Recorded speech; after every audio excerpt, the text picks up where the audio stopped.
todos, para quem não me conhece, sou Wander, redator. Ocupei cargos de direção de criação em São Paulo e aqui em Santa Catarina. E estou aqui hoje para a gente falar um pouco, tentar passar para vocês um pouco da minha experiência nesses longos anos trabalhando como redator. O tema da nossa oficina é Chegue Lá. E nada melhor do que começar explicando como eu cheguei lá. Comecei propaganda nos anos 70, numa época em que a nossa área era um pouco diferente do que é hoje. Certamente eu fui da primeira geração puramente de publicitários. O que acontecia até então? Os redatores eram oriundos de jornal, heróis, jornalistas ou escritores, e os diretores de artes eram artistas plásticos ou designers que por motivos diversos foram parar em propaganda, principalmente financeiro. Então, assim, a minha geração, ela nasceu dentro da propaganda. Eu comecei com 18, 19 anos, sem nem saber direito o que era isso. Na verdade, foi uma história bem engraçada. Eu tinha ido para São Paulo para estudar cinema, na ECA, que é a Escola de Arte e Comunicação da USP, e para trabalhar em cinema. Eu tinha feito cinema amador na minha cidade, tinha conhecido um fotógrafo já profissional, falei para ele da minha ideia, do que eu pretendia fazer, ele falou, não tem problema, se quiser, vai para São Paulo e me procura. Eu pensei nisso, falei, vou lá, estudo cinema e já começo a trabalhar em cinema, com essa entrada que o Carlos Schimbeck me deu, que era o nome do fotógrafo. As coisas deram errado. Primeiro, não passei no vestibular para a USP. Segundo, naquele momento o cinema brasileiro estava numa posição muito ruim. Fui visitar o Carlão nos estúdios onde ele trabalhava, me deparei com um monte de mulher pelada andando para lá e para cá. O local era no meio da boca do lixo de São Paulo. Ele, todo constrangido, me explicou que aquilo era o que estava acontecendo no cinema brasileiro naquele momento, a chamada porno chanchada. Claro que ele precisava pagar as contas, precisava pagar o aluguel e precisava trabalhar, então ele se sujeitava a fazer isso. Eu, do meu lado, não. Eu não queria começar uma coisa que não daria certo para mim, não era a minha concepção de cinema. Estava completamente perdido da situação, quando no apartamento onde eu estava hospedado, havia uma festinha para comemorar uma mudança de emprego de um dos moradores. Estou lá no meio da festa, cerveja e tal, quando alguém me falou da grana que o cara ia ganhar. Eu falei, como? Pô, como ele vai ganhar isso? O que ele faz? Ele é publicitário. Eu falei, mas o que faz o publicitário?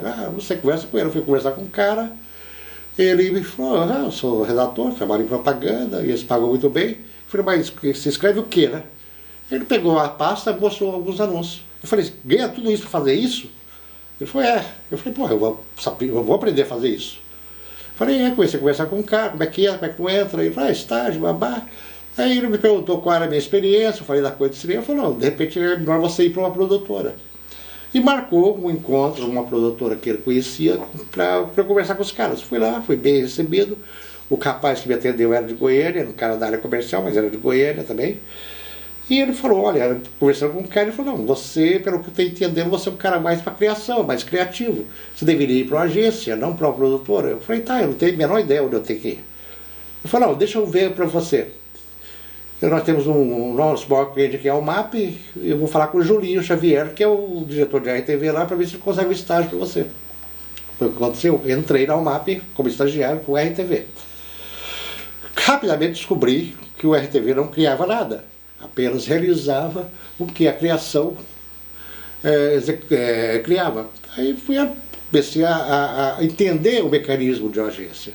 Vi que, naquele o andar inteiro era a criação, o RTV, a produção gráfica, o estúdio e o diretor de criação, que era o Alex Pinicinoto. Nessa época, na UMAP, havia 16 duplas de criação. Só medalhão. Os melhores casos do mercado estavam ali. E havia 10 estagiários da criação. E eu, estagiário no RTV. As chances de conseguir o estágio da criação eram nulas. Eu tinha que ficar onde eu estava, eu já tinha conseguido entrar, e a partir dali tentar desenvolver alguma coisa. Descobri rapidamente que a pessoa mais importante do andar não era o Alex Pinicinoto, era uma mulher chamada Almerinda, uma senhora da faixa dos 40, 50 anos, que era o tráfego da agência. Por ela passava tudo. Os jobs entravam por ela distribuía os jobs, ela recebia os jobs de volta, ela conferia o trabalho e passava para o atendimento. Me aproximei dessa mulher.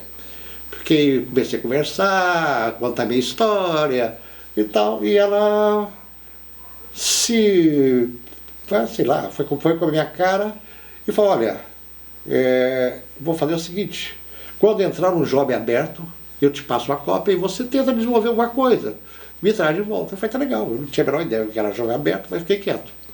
Voltei lá pro RTV, 2, 3 dias depois ela me chamou e falou, olha, tem um job aqui que você pode participar.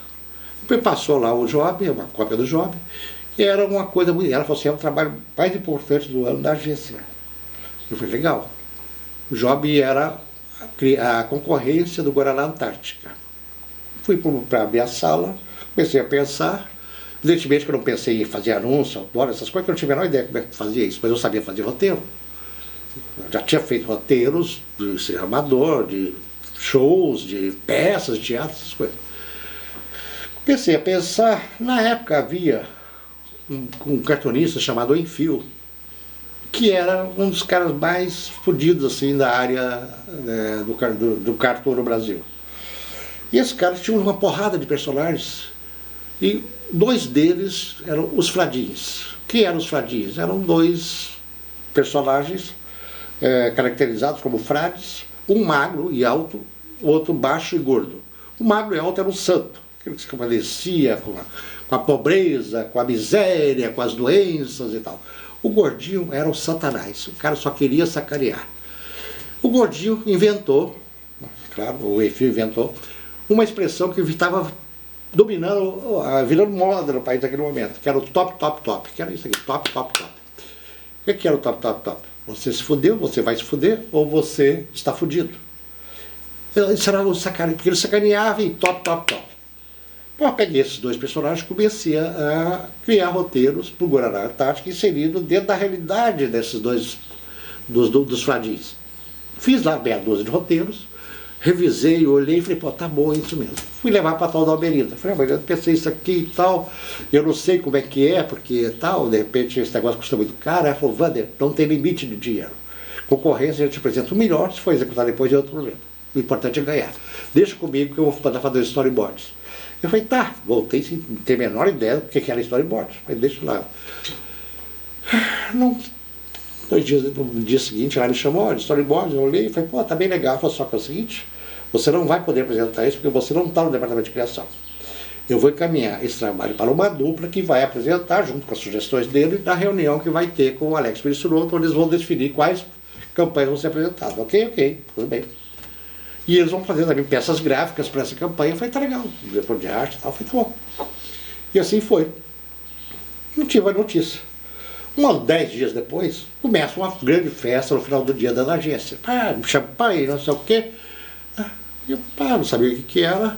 Fui me informar, a agência tinha ganho a concorrência do Guaraná Antártica.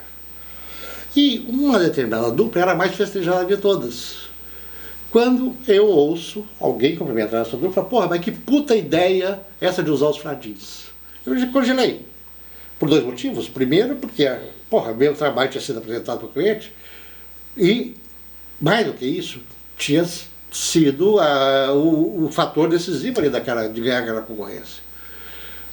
Ninguém falava absolutamente nada comigo, nem sequer a dupla. Aí eu falei, caralho, ninguém sabe que eu fiz esse negócio. O que eu vou fazer agora? Eu não podia, ali naquele meio ali, falar, fui eu que fiz e blá. Eu tinha que ser mais político, a história, eu sabia disso. Voltei para a minha sala, no dia seguinte fiquei pensando o que fazer, falei, não, vou contar para 2 pessoas que vão espalhar isso. Uma foi o cara do rádio, que era o Sérgio Campanella, que acabou virando um grande amigo, grande parceiro até hoje, e a outra foi a Cristina, que era a produtora do RTV e era a mulher do Julinho, que era o chefe do departamento. E eu contei para eles e falei, aí então eu deixei quieto. Mais tarde o Julinho me chama na sala dele e falou, que história é essa que você está espalhando aí, que você que inventou a campanha dos Fradins? Eu falei, fui eu. Ele falou, você tem alguma prova disso? Eu falei, Almerinda, pergunta para o tráfego. Ela me passou o job, eu criei, eu passei para ela mandou fazer o storyboard e ela entregou para essa dupla. Aí ele falou, olha, sendo ou não você não vai poder ter esse mérito. Primeiro vou te dar parabéns, mas você não vai ter esse mérito. Essa dupla assumiu isso e não podemos criar esse problema. Entendeu? Vai ser muito ruim para o clima da agência se essa coisa for contada. Então você vai ficar quieto. Eu vou te valorizar por isso, mas você vai ficar quieto. Claro que eu fiquei mordido com a história, mas aprendi aí que as coisas começam assim. As coisas dentro da agência são assim. O que essa história, fora esse fato de ter acontecido, de ter criado isso, o que isso passa isso? Passa o seguinte, cara, você tem que ir atrás das oportunidades. Alguns de vocês certamente estão fazendo estágio, né? Não adianta ficar sentadinho na tua mesa esperando o belo job chegar. Não vai chegar nunca. Você vai ficar fazendo volantezinho para feira de pecuária, terço foguete para transmissão de jogo de futebol, essas merdas. O que você tem que fazer? Você tem que ir atrás, você tem que buscar o job, fuçar, tentar, sabe? Chegar na principal dupla da gente e falar, olha, eu tô ali, sou estagiário, eu não sei nada ainda, tô aqui para aprender com vocês, mas porra, de repente eu posso ter uma ideia legal, e vocês vão saber se essa ideia é boa ou se não é, e vão querer aprimorar essa ideia, desenvolver, fazer uma coisa bacana, deixa eu participar, me dá, eu falo lá pro meu canto, faço e passo para vocês. Dificilmente os caras vão dizer não, eles não têm nada a perder. Aí você vai poder participar de um trabalho, digamos, mais consistente. O que aconteceu no final dessa história minha? Eu falei, porra, eu tô numa sinuca aqui, eu tive a minha grande oportunidade. E essa oportunidade não posso perder. Eu fiz essa campanha. Eu tinha um amigo que era redator, conhecia um cara que era redator, jornalista da revista Propaganda. Eu procurei e falei, pô, quer fazer uma matéria sobre estagiário? Eu quero dar um depoimento. Ele falou, pode ser, vamos propor a pauta da revista. Propôs, foi aceito e tal. E eu fiz um depoimento contando essa história, de uma forma dramática, dizendo que se aquela noite eu saísse pela rua das cidades e encontrasse por estado, certamente eu os matava, porque era um bando de filha da puta, de sacana, fiz um diabo. Claro que com isso eu dancei na agência, o meu estágio acabou, fui proibido de entrar no MAP. Mas, em compensação, abriram-se os olhos de outras agências para esse cara que era que primeiro devia ter algum talento, que fez uma campanha dessa, segundo, que era ousado. Deu um pau na principal agência do mercado naquele momento. Consegui cair meu primeiro emprego para valer, com salário e tal, e daí a coisa deslanchou. Tá? Isso pode acontecer com vocês podem ser sacaneados em algum momento. Tentem sair dessa sinuca. A sinuca tem que sair dela e usar isso em seu benefício.